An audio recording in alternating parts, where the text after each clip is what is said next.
Okay, so it's the end of the race now, and this is the ending leaderboard. It wasn't actually just 30 to 40 people who tied. It actually ended up going past the top 50, all the way down to 58th place. So there it is, guys, a 58-way tie for first place. Probably the first and last time we'll ever see something of that caliber in this game.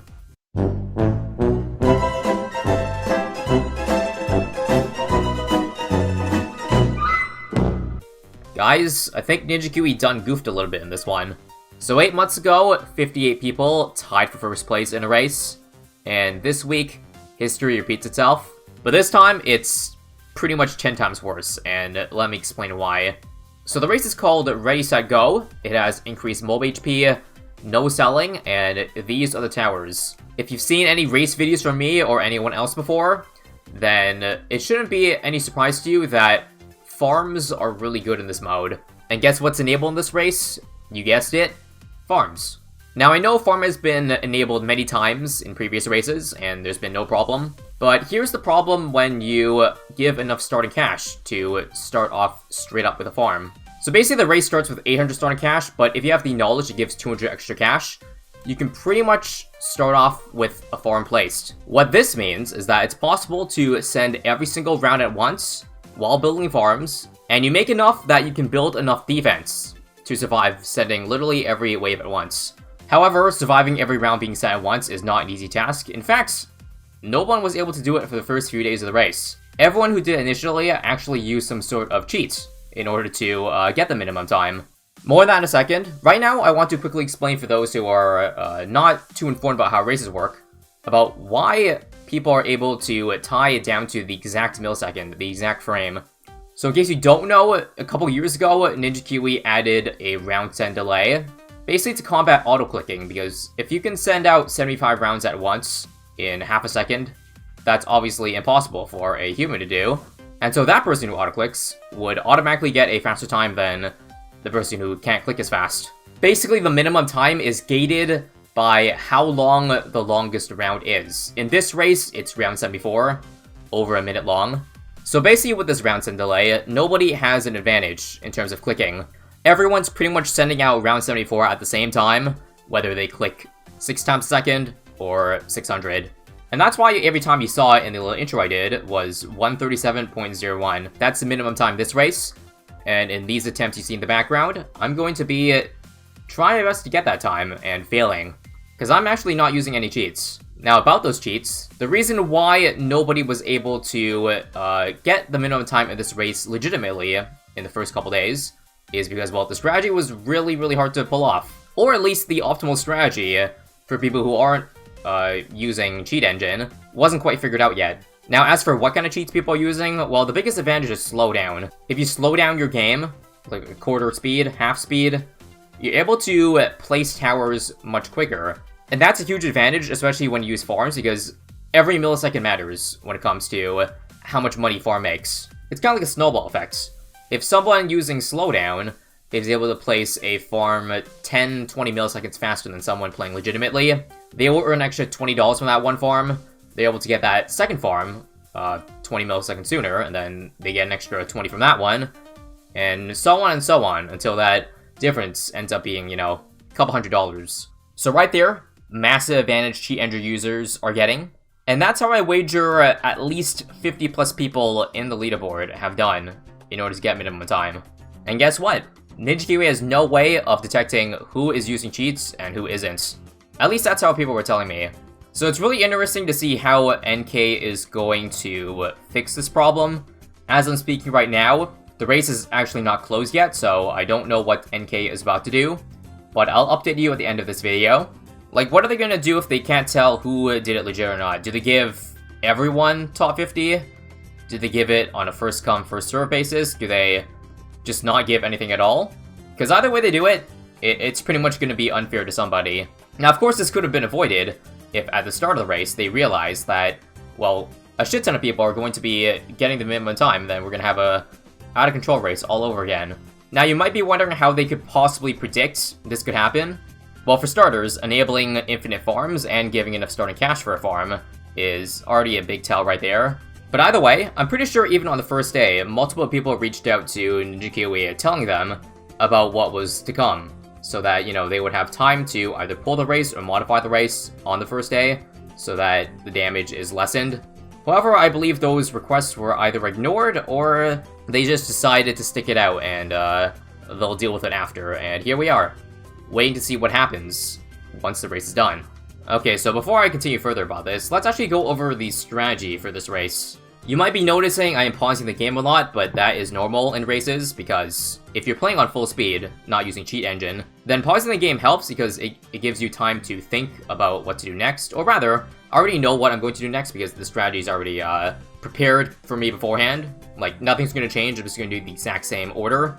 But pausing the game helps me execute that order much easier, because you can pre-move your cursor to where you're going to place the tower. Makes for a worse viewing experience, but either way, let's talk about the strategy. The strategy here is to basically start with 3 farms. 2 100 farms to start, while setting all 75 rounds at once, and then a 200 farm right after.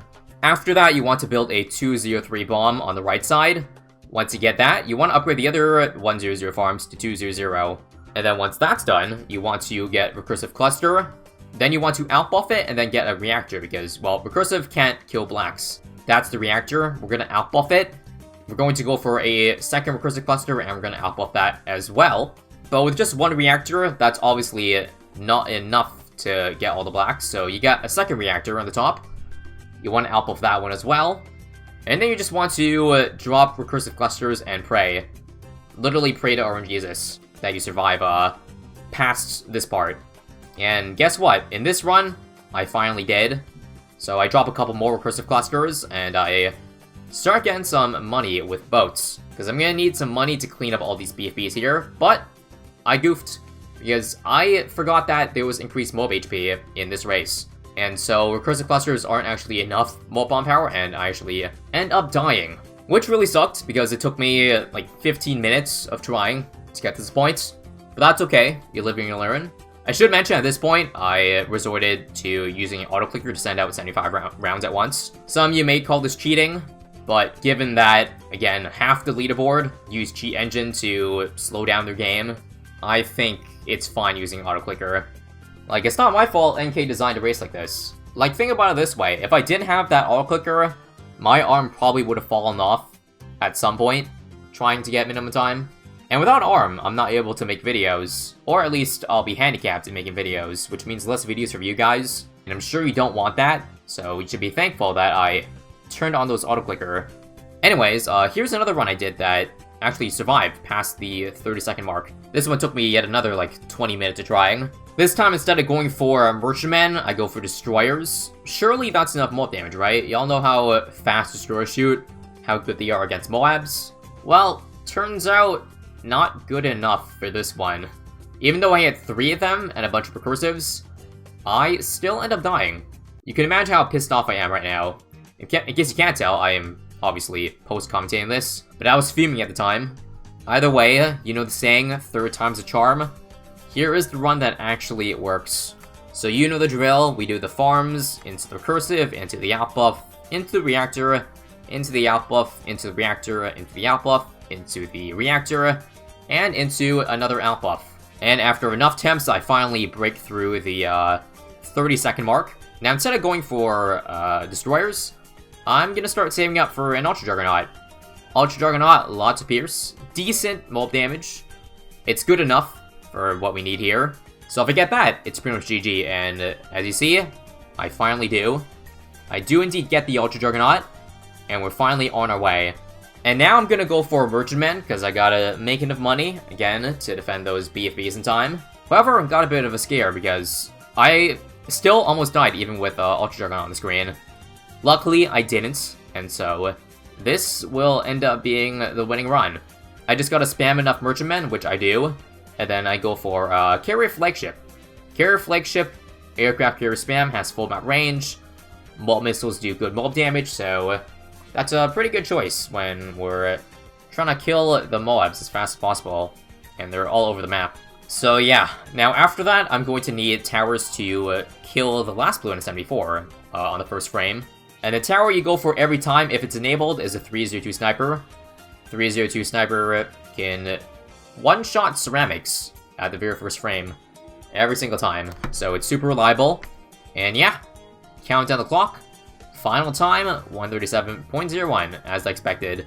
And now, of course, we gotta take a look at the almighty leaderboard to see how many people have gone top 100 at this point. I believe I got this around the morning of the last day, and as you see, I placed 97th. I believe the leaderboard was sorted in order of when people got that time. However, I don't know if it's 100% accurate, but if it is, and NinjaKiwi is going to reward people on a first-come, first-served basis, well, I am not going to get a top 50 in this race. I'm going to be getting a top 1%, which I don't know if that's fair, because, well, basically you're telling me that in order to get top 50 in this race, I am supposed to download Cheat Engine and post a time early instead of waiting for a legitimate strategy to come out, and then using that strategy to beat the race, well, legitimately. Again, the race is still not over yet as I'm recording this, so wait and see. Either way, it's a shit show all around, and, well, I and many others really wish it didn't have to come down to this. Like, I feel like this sets a really bad precedent for future races, like, no matter what NinjaKiwi is going to do to solve this. Because, as I said at the start, NinjaKiwi can't detect who did a run legitimately or who didn't. So if they're gonna ban everyone in this race, then, well, even legit people are gonna suffer because of it. And if they decide to reward everyone, well, that just makes people want to download Cheat Engine in the future, because they can get away with it. Anyways, now to wait a couple hours to see what happens at the end of this. Okay, so the race is over, and it looks like they just went with the lazy method. They just kept the leaderboard as is, and it looks like I'm getting a top 1% for this one. And in fact, you might notice I dropped from 97 to 106. So it's not even in the order you get the time in, it looks like. At least not fully. So honestly disappointing, but kind of expected that they do this. Honestly, in terms of fairness, this is probably the worst case scenario. Because again, the first people who completed the race, and thus placed higher on the leaderboard, were the ones who used Cheat Engine, or slow down their game. So yeah, good job banking on this one. In the only competitive game mode in this game, you managed to have no competitive integrity. Now, I don't even blame the Cheat Engine users for this one. The fault basically goes on the design of this race. And honestly, if they're going to reward you for, well, using cheats, then you might as well just reap the benefits, right? At least that's what I would do if I wasn't recording all this. So yeah, not sure they're gonna go back and fix all this, because it's probably a lot of work. And I doubt it's gonna be worth the effort for them to fix the issues of 100 people out of 100,000 players in this game. Again, disappointing, but hopefully they do better next time. If you guys have any thoughts about how they handled this race, leave your opinions in the comments below. I'm happy to see them. I'll see you guys in the next one.